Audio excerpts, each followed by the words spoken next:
Est-ce que vous saurez, Laura, qu'il y a des microplastiques dans vos bouteilles de soda? On en parle avec ceux qui ont lancé l'alerte. Stéphane Kerkhoff, bonjour. Bonjour. Bienvenue sur Sud Radio, délégué général de l'association Agir pour l'environnement. Vous avez révélé hier une étude qui montre la présence de micro- et nanoparticules de plastique dans des bouteilles de soda de marques comme Schweppes ou encore Coca-Cola. Ces microparticules, elles font quelle taille à peu près ? Alors elles sont à l'état microparticulaire, c'est-à-dire que c'est à peu près la taille de l'épaisseur d'un cheveu. Et on en a aussi trouvé état nanoparticulaire, et là pour le coup c'est entre 500 et 1000 fois plus fin qu'un cheveu. Donc c'est tout petit, sauf que il y en a beaucoup.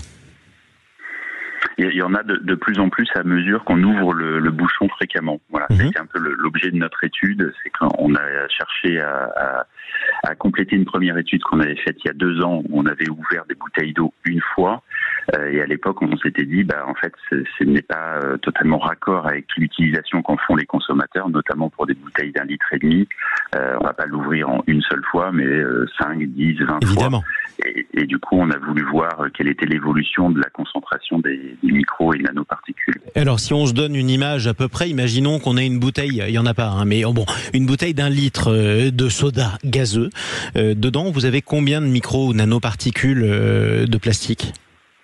Alors à l'état micro, on a réussi à quantifier le nombre de particules. En l'ouvrant une fois, on en a entre 4 et 7 en fonction du test, 10 fois entre 29 et 44, et en ouvrant 20 fois, on en a entre 46 et 93 sur 1 litre et 1,5 litre. Donc rapporté au litre, c'est entre 46 et 62 fragments de plastique. Donc ça finit par faire beaucoup. Concrètement, à chaque fois que j'ouvre le bouchon, que je le déroule, il y a des miettes de plastique, des minuscules miettes de plastique en fait qui tombent dans mon soda, si j'ai bien compris le mécanisme. Est-ce que c'est un problème pour la santé ?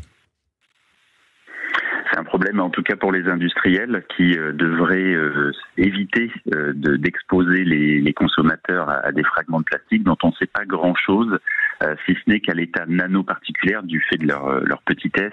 Ça va avoir la capacité à franchir les barrières physiologiques et à migrer dans le système sanguin. Donc on peut au moins avoir un point d'accord avec les industriels, c'est que c'est vraisemblablement pas très bon pour la santé. Et donc c'est la raison pour laquelle vous pensez qu'il faut tirer la sonnette d'alarme. Une fois qu'on a dit tout ça, vous l'avez dit vous-même, cette pollution vient du fait qu'on se sert du bouchon de la bouteille en plastique. Ça veut dire qu'on a quelle solution pour éviter ce problème ? Alors, sur les questions d'écologie, parfois on n'a pas de solution et ça crée des crispations. Là, comme vous l'avez dit tout à l'heure, dans les bars et les restaurants, par exemple, il y a encore toute une politique de consigne verre avec des bouteilles qui, pour le coup, la matière est inerte et se recycle quasiment infiniment. Donc nous, on plaide vraiment pour qu'on requalifie et on réhabilite la consigne verre, ce qui évite tout à la fois d'avoir beaucoup de déchets. En France, on achète 9 milliards de bouteilles plastiques par an, dont 40% sont pas recyclées. Donc on évite de mettre sur le marché un déchet en puissance et on évite par ailleurs d'exposer les consommateurs à une contamination au plastique. Et est-ce qu'on a des études similaires sur l'éventuelle pollution qui viendrait du décapsulage des bouteilles en verre ou pas ?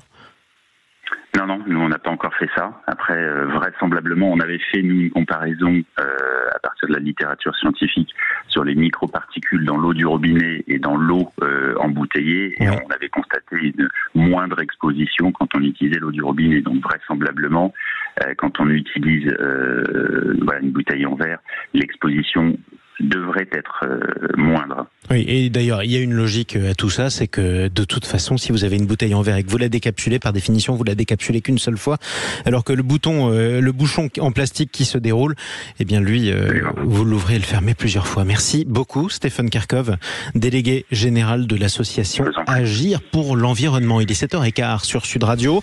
À suivre, on part en voyage, on est encore en vacances, profitons-en.